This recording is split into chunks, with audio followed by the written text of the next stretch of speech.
ஒரு பெரிய நகரின் பழைய அருங்காட்சியகத்தில் நிறைய ஓவியங்கள் வைக்கப்பட்டிருந்தன.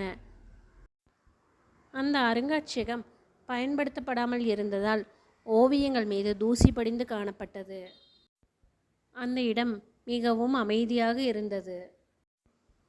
மனிதர்களால் மறக்கப்பட்ட அந்த அருங்காட்சியகத்தில் ஒரு குட்டி பறவை தனது அழகான வீட்டை கட்டியிருந்தது.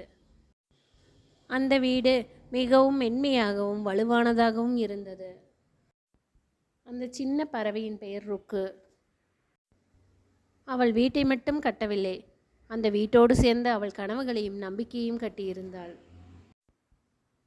அந்த அருங்காட்சியகத்தின் மூலையில் அவள் கட்டியிருந்த வீடு உலகத்தின் மிக பாதுகாப்பான இடமாக அவளுக்கு தோன்றியது.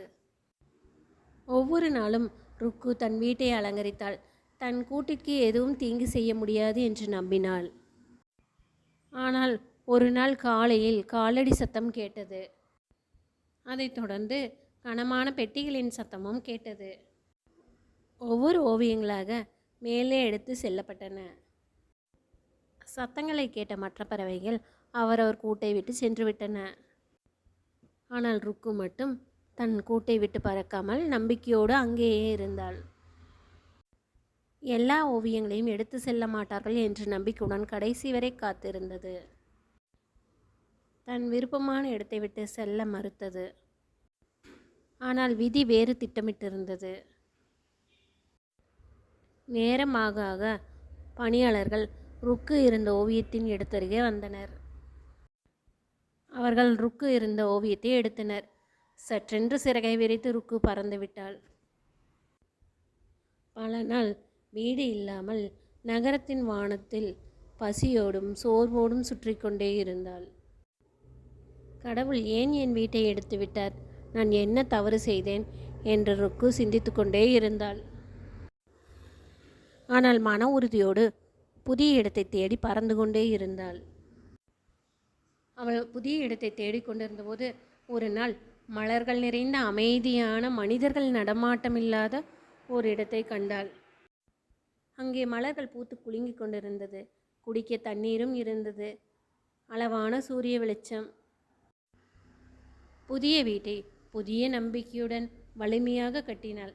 இது பழைய கூட்டை விட மிகவும் பெரியது. மிகவும் அழகான, அமைதியான, ஆரவாரமில்லாத இடம். இப்பொழுது ருக்கு யோசித்தாள், எனது பழைய கூட்டை எடுத்திருக்காவிட்டால் நான் இந்த புதிய சொர்க்கத்தை கண்டுபிடித்திருக்க முடியாது என்று நினைத்தாள். வாழ்க்கையில் நமக்கு பிடித்த விஷயங்கள் பல நேரங்களில் நம் கைவிட்டு போய்விடும். வீடு, வேலை, இப்படி அனைத்திலும் நமக்கு இழப்புகள் ஏற்படும்போது நம் மனம் உடைந்து போகும். ஏன் நமக்கு மட்டும் இப்படி நடக்கிறது என்று யோசிப்போம். ஆனால் அந்த இழப்புகள் நமக்கு முடிவுகள் அல்ல, புதிய ஆரம்பங்கள் என்ற நம்பிக்கையோடு நாம் இருக்க வேண்டும்.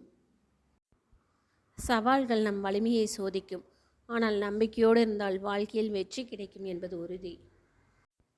ஆகவே வாழ்க்கை உங்களை வசதியான சூழ்நிலையிலிருந்து கடுமையான சூழ்நிலைக்கு அழைத்து சென்றால் மனம் தளராதீர்கள். உங்கள் வாழ்க்கையின் அடுத்த இலக்கு உங்கள் வாழ்க்கையின் மிக அழகான அத்தியாயமாக இருக்கலாம்.